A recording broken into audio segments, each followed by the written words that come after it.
Hello, everyone, and welcome to Everything Iconic with me, Danny Pellegrino. We got a special interview episode for you all today with the one and only Melora Hardin. You know her from The Office as Jan Levinson, formerly Jan Levinson Gould. I, of course, love The Bold Type. I was such a huge fan of that show. She's got a new movie called Clock that's premiering on Hulu April 28th. Melora, how are you? Hi, I'm good. How are you? Melora, I'm great. And looking through your IMDb page is insane. Like, have you ever gone to it and just marveled at sort of all of the places you've been as an actor? Oh, um, gosh, have I done that? I'm not sure that I've done that, but maybe I'll do that now. It is a wild ride. For people who are not familiar, I'm going to do the absolute best I can because I'm looking through it and I'm like, I got to talk about that. I got to ask her about that movie. I got to ask her about that TV show. So I'm going to do my best to get to everything. But of course, I'm going to miss things because it's so incredibly vast. Do you have a favorite credit? That might be a stupid question, but do you have a favorite credit? God, no, I can't say I have a favorite credit. But you know what's funny is I will say that I can probably count on, well, maybe not two hands, but I almost just two hands. And I've been doing this now as of June 29th, the same job for 50 years. Wow. There are not many people that can say that. Most people change jobs every 10 years or something, right? I mean, it's really rare to find someone that's been doing their job basically their whole life. Right. And But especially in this career where longevity is rare, it's hard. right. What do you attribute Yeah. to the fact that you've been able to work in an industry where it's not always the case? Well, I mean, first, let me answer your first question, which was just that I can count on two hands the ones that are probably the highlights for me creatively as an artist. And a lot of them are live. So a lot of them include, plays that I did and, things like that. However, there is one movie that I would call a tribute that is a highlight that has yet to come out that right now we're submitting to festivals called Golden Vanity. It's a one-woman movie. It's, as far as we know, the first and only one-woman movie ever. But I'm hoping that the world will get to see that at some point. But it's a really weird, little quirky, culty, kind of dark, tragic, wonderful little movie that I hope the world will get to see. And you're the one woman in it. And I'm the one woman, yes. Oh and so that's really, really fun. I think that what I would attribute to having such a long career and is a lot of things. One is I would say I had amazing parents. They both are actors. They really taught me my craft. They taught me how to be a professional. They took care of me. They guided me. I also have, I'm very, very lucky that I was like, went through my childhood and then my teen years and then into my young adulthood, and was still attractive. And like some people are really, really cute when they're little, but then they're not so cute going through their teen years, and then they're not so cute as an adult, or the other way around, So I'm really just, that's just something that I was blessed with, like that I just got to like kind of go through those stages in a way that worked for being on camera. and then I think just having incredible life coach and and husband and friends who like help me continue to go towards the things that really float my boat and turn me on opportunities to be creative.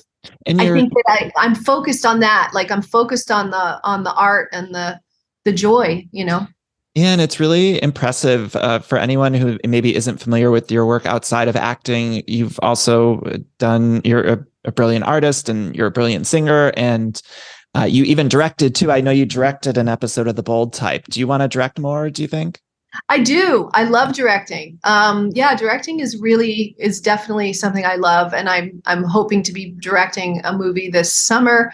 I'm also directing a documentary that I'm working on that hopefully I'm going to get that like together and done this year. Been working on it for a long time.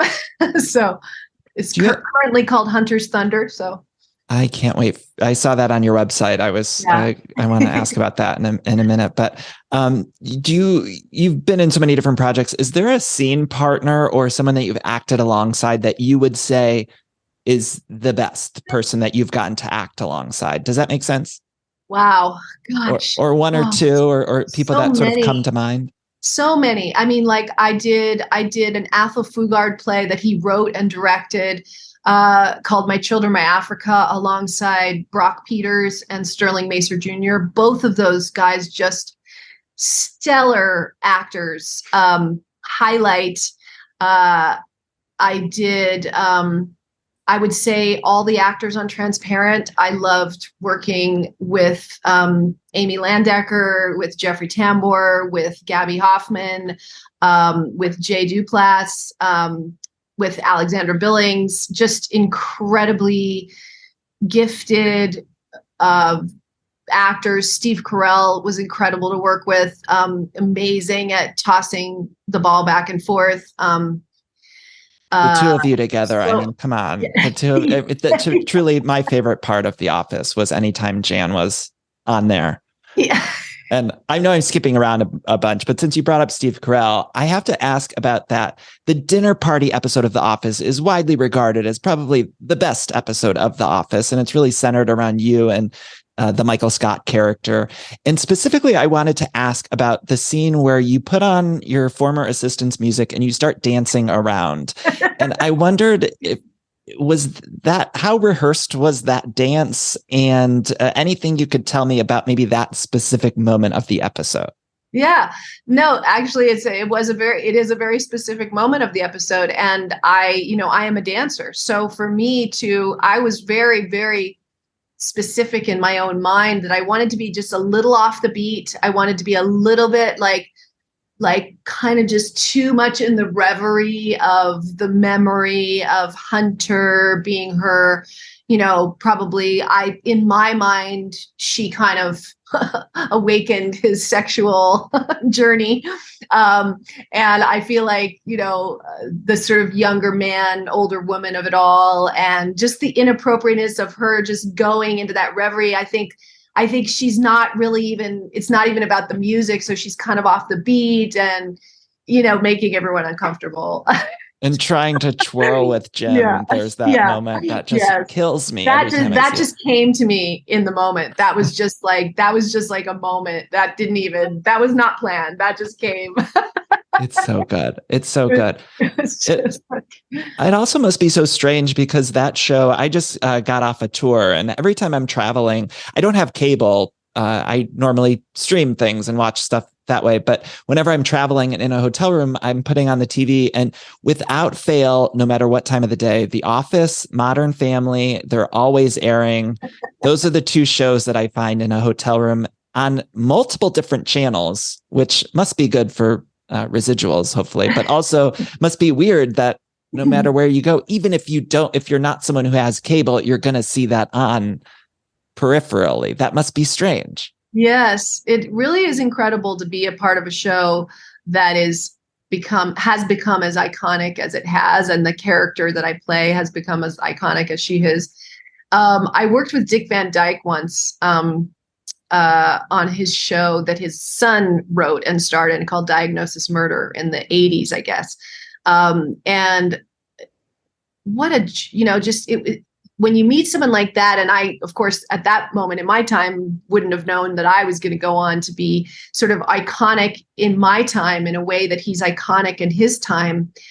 And he was so generous. I mean, how many times he'd been asked about Mary Poppins? How many times? And he was just, yes, it was just wonderful. And Julie Andrews was wonderful. And just, he couldn't have been more gracious. And I thought, oh yeah, that's the way to be, Yeah. I think for fans of a show like The Office, it's so comforting and it gets people through. I've binged the series multiple times, and I think shows like that really get people through tough times. I tend to go to it when I'm sick or recovering from something or whatever it is. And it's a warm hug. And I think those shows are so important. Right now I'm loving Abbott Elementary. And it just, when I put that on, those sitcoms have a weird way of kind of feeling good when you need them to the most.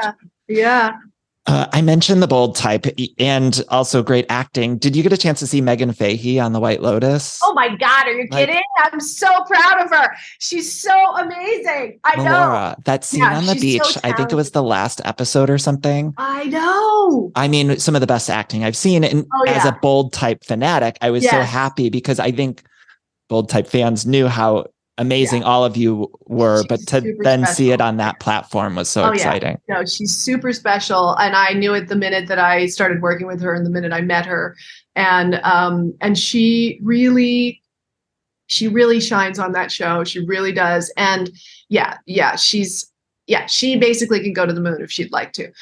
Right. It's kind of like wherever she wants to go, she's going. So good. I think she's just incredibly talented. And it was so wonderful. And a wonderful person too. Like, just what a special young lady. Were you happy with the way that show sort of recently ended? Were you happy with the sort of arc and the way it ended? I loved it so much. I loved it. I loved the show. I think it was really saying good things to women. I loved my character, Jacqueline Carlisle, because she was really, she was showing women that a woman of power can be kind and have integrity and not be cutting off her young employees at the knees, and that there's not always backstabbing and competition. It actually, she can be challenging. She can be forceful at times. She can have expectations, but she's kind and she's reasonable and she's fair. And so that was a really important, and that came off the heels of Transparent, because I was so grateful to be a part of a show that was doing such good things for the trans community and really kind of, opening people's eyes to that trans people are just people. And really, Transparent was really a family show more than it was anything. It was really about a family, and it was about this journey of this particular family. And I really thought that was very, very special. And so I really thought the next thing I do, I want it to be meaningful. I want it to do something good in the world, not that I don't think just laughter, like on The Office, is doing good in the world, but it was important to me. And so I love that about The Bold Type. I love seeing the young girls supporting one another and, holding one another up like that. So I was very pleased with the show. I think it would have gone on longer had it not been for COVID. I think the show was really special. And I think that the young ladies who star in the show will look back on that time. And maybe they don't have quite as much perspective as I have because I've been here a little longer on Earth, to know that it really is a special show. It's a special show, and it's saying special things and quite modern and really kind of a little bit ahead of the curve. We were talking about sort of some pretty big deal things that were like about the Me Too kind of thing with my character in particular before Me Too even happened. There were many things like that with the show that we were a little ahead of the curve. So it was a special show. I remember watching the pilot and being so blown away by it because you get all that sort of like rom-com-y, frothy, like beautiful wardrobe and all of that kind of stuff that we love from TV and movies. But you almost, as an audience, and this was on me, but as an audience, you're almost expecting like The Devil Wears Prada, where the boss is going to be that sort of Meryl Streep-esque figure, which she was brilliant in that. But you expect that from your character. And with the young women in the show, you expect them at some point to be kind of combating each other. And I thought it was so revolutionary to really have that core. I think I had heard on Friday Night Lights, the creators and the cast talking about the coach and his wife dynamic, and they never wanted to separate that. And they wanted to showcase a great marriage and healthy marriage. And I felt with the young women, or with all the women in The Bold Type, that they held on to that relationship dynamic in such a beautiful, brilliant way that I just thought was great. It's so great. That is what we were going for. So I'm glad that resonated with you. Laura, see, this is so hard. You just have so much I want to talk about. Okay. I got to ask you, one of my all-time favorite movies is Back to the Future. And there's this fact that has now been revealed that you were actually originally cast in Back to the Future as, let's see, it was as Jennifer Parker alongside Eric Stoltz. Eric Stoltz was replaced by Michael J. Fox into filming. And then producers had decided, I suppose, that you were, that you were too tall for Michael J. Fox, which is insane. And so you were no longer in the movie. And I can only imagine how devastating that'd be at 17 years old. So can you talk to me a little bit about that? How much did you film and how did you feel? I mean, yeah. It was a 2-picture deal. I was 17. I had just turned down a soap opera that wanted me to be on, like, I think it was Days of Our Lives or something. I don't even remember, but it was a big soap opera and they wanted me to do it. And I had really been like, no, that's not what I'm doing. That's not what I'm doing with my career. And this felt like a giant thing. It was a giant thing. And we had done some publicity stills. I had been on the set. Eric had already started working. And I got a call from Bob Gale and Bob Zemeckis, and probably the most beautiful bouquet of flowers I've ever gotten, except when my husband proposed to me, which was more beautiful. Where it was so hard for them, to tell me and I'll tell you what's really fascinating, what I have since learned. Somebody wrote a book about this, about Back to the Future, and I think it just came out last year. But when I was doing the interview with the guy about it, he discovered that it was not Bob Zemeckis and not Bob Gale, which is why now looking back on that phone conversation, they were but kind of flummoxed. They didn't have anything to tell me. Like, they were just like, we love you so much. We think you're so amazing. It was the female executives. So this would have been 1984, 1985, something like that. The female executives thought it emasculated their lead character for him to have a girlfriend that's taller than he is. Ugh. The men could care less. They were like, who cares?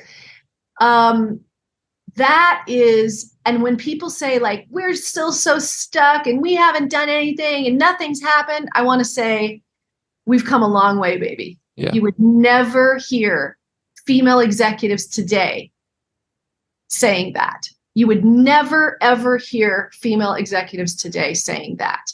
And I don't blame the female executives either in 1984, because I'll tell you, they were working in a man's world and they thought that they were doing the thing that was right for their male lead. And I get it, that their mind was disorganized around the inappropriateness of that. And so I give them also space for that. But it is really quite extraordinary that's where it came from. Were you ever able to watch the movie? I would have never been able to watch it. I was able to watch the movie. Yeah, of course. Oh my God. If I had done that, I would have not done The Office. And, there's no way I would have done The Office, because The Office I auditioned for it. It was a guest star, possible recurring character. If I'd done Back to the Future, I would have been doing other things. That's not to say I would have been doing different things. I don't know what I would have been doing, but I certainly would have been doing The Office. Well, it really does go to show you that it's hard in the moment sometimes when you're facing rejection or your life path is going on a different way than you maybe anticipated. But I always at least find that everything does work out how it's supposed to. It's just hard to realize that in the moment. Yeah, I think it does. And I think even if you don't like it, there's always a lesson. There's always a lesson in stuff, right? And if you can embrace that, I mean, my incredible coach talks about how he loves breakdowns because with a breakdown, if you don't align yourself with the breakdown, there is a breakthrough that can happen. You can't have a breakthrough without a breakdown. You need a breakdown to have a breakthrough, and so I think that's really a wonderful way to think about it. It's like, we all have to have breakdowns sometimes, and we all do. And that was for sure 100% a breakdown for me moment. And I did, I pulled myself through with the help of my parents, and I was still living at home, and I was, just graduating high school, or just graduated high school or something. And, I got back up on the horse, as my dad would say, get back on the pony. I'm a big believer too. And I guess some people would call it karma or balance, but I think life always kind of balances out how it's supposed to. So I try to remind myself, like, if I'm going through a tough time, on the other side of that, there'll be a good time. Right. Because the world sort of balances. Well, when one door closes, other doors do open. You just have to be open to seeing them. Okay. So Patrick Swayze was your dance teacher. Tell me everything. Yes. You were a child. You were, I guess, 13. I was reading, and yes. He was tell me about it. He was my first jazz teacher. I was a very serious ballerina. His mother was a ballet teacher out in, I don't remember where she taught, but like Camarillo or something like that, or Thousand Oaks or something. And his younger sister, Heidi, was a beautiful ballerina, and she took ballet where I took ballet, which was Ballet La Jeunesse in Toluca Lake, which is now the secondhand like store. It's like a Goodwill, but not like that. It's my studio. So when I go, I will sometimes wander by and just look at inside, because it still has our ballet floor. And I danced there for years at Ballet La Jeunesse. And it was Natalie Claire, who had come from Ballet Russe de Monte Carlo. And she was just an incredible teacher. And because Heidi took there, Patrick Swayze's sister, Patrick was like, I'll come and teach jazz, because Natalie said, we want some jazz classes for our ballerinas. And he's like, I'll come and teach jazz. And he pulled up on that motorcycle in his tight jeans. And we were all just like, at 13, just like, oh my God. And he would teach in his jeans, and he would like move his hips like that. Oh my God, we were in love. I mean, can you imagine? No one hotter. Three pubescent 13-year-old girls just. Oh my God. Fireworks going off. Yeah. And what a sweetheart. What a sweet, sweet guy. And then I danced in this really, just one of it was the Oscars that got like panned, but there was a whole sequence at the beginning called I Want to Be an Oscar Winner that was choreographed by Kenny Ortega. And I had just done Dirty Dancing, the series. And so Kenny had me do that too. And Patrick was, he was presenting, and I saw him backstage, and he was like, and I said, Patrick, it's Melora Hardin. He was like, Melora. I mean, he remembered. He and his wife, Lisa, totally both remembered me and gave me big hugs. And we're just, oh my God, just like, you just, when that happens, you just are like, really? You remember me? Well, and how weird and full circle that you played Baby in the Dirty Dancing TV show after him being your teacher. And also, I just want to encourage listeners, if they haven't seen that clip that you're talking about from the Oscars, was it the Rob Lowe hosted Oscars? Yes, was it that was. Yeah, there's the clip of what you're talking about, where it's all of these young stars singing about wanting an Oscar. Like, it's Chad incredible. Lowe, Matt Lattanzi, Savion Glover, some really incredible talent, actually. It's really, really great. It's wild to watch. It's on YouTube. Yeah. Okay. I guess I don't have much more time with you, so I'm just going to throw out some roles, and maybe like the first thing that comes to mind, real quick sentence or a couple words. Yes. 17 again. Well, Zac Efron. Yeah. He's just gorgeous. He's such a sweetheart. I remember saying to Zac Efron, like, if I was your age and I was single, you'd be in a lot of trouble. I remember seeing that movie opening night. I'm not sure. I don't know if Zach would like this, but Zach said, "Oh, you don't have to be my age." There you go. That sounds That's like a good sentence from 17 again. 27 Dresses, which I just rewatched recently. James Marsden. You see a theme here yet? Oh my God. And James Marsden, Melora, I don't know if you're watching him in that new Jury Duty show, but he's the most handsome man ever. Oh, he is so gorgeous. And again, I think I like the gorgeous, really sweet ones. I mean, both Zach and James, so grounded, so earthy, so lovely. Yeah. Both Gilmore Girls. The Well, Amy Palladino, because Yeah. Amy and I danced together. She used to take ballet with me at Ballet La Jeunesse, which we just talked about. Amazing. And just, wow, what a powerhouse Amy is. What a creative powerhouse. The dialogue on that show did you have a lot of, was it a crazy dialogue? Because I know that shows sometimes always I had like guess these so, big yeah. monologues. Yeah. Yeah, I think it was a lot. Yeah, but I like that. Hannah Montana, the movie. Just Miley Cyrus coming into her own and finding herself. Like that was sort of her last sort of hurrah as an actress before she sort of started becoming a pop star and moving into that world. And just her work ethic and hard worker, so talented. Yeah, and Taylor Swift was also on. Oh, right. Formed, and she wasn't yet Taylor Swift as we know her now, and came in her bus and was a little bit shy, and so yeah, those were both sort of nice memories to see those two budding pop stars in their young years. Yeah. The hot chick, a weird one. Do you remember the hot chick? Rachel McAdams. But the thing I remember is it's Rachel. It was Rachel's. I just saw Rachel at the premiere of Thank Dear God, It's Me, Margaret. Wonderful movie. You should all see it. Oh, I'm so excited. The Judy Blume, based on the book. Yeah. Yes. I mean, just so charming. Just, for so many reasons. Rachel's first movie, I played her mother. She's now playing the mother in Dear God, Dear God, Are You There, God? Are You There, God? Yeah. Let me try and say it right. But she's incredible. And incredible. And I guess the thing I remember most about the hot chick is that my first daughter, Rory, who is now 21, was about 2 months old when I did that movie. And when I went in to read for that movie, they called my agent. They said, we really want Melora to play the part. And we would love her not to lose any of her baby weight, which I was thrilled about because I was breastfeeding and I was just a little more voluptuous and they liked it for the character. And I was like, well, good. Because I'm not planning on it. Like, I was like, I'm a natural mama. I'm not going to be going on a starvation diet. Thank you very much. I'm going to just be what I am. And they loved it. And they were just adorable. And she was adorable. I loved Rachel. And I loved that my baby was there with me, like the whole thing. And I'm just like doing a scene and breastfeeding Rory and doing a scene and breastfeeding Rory.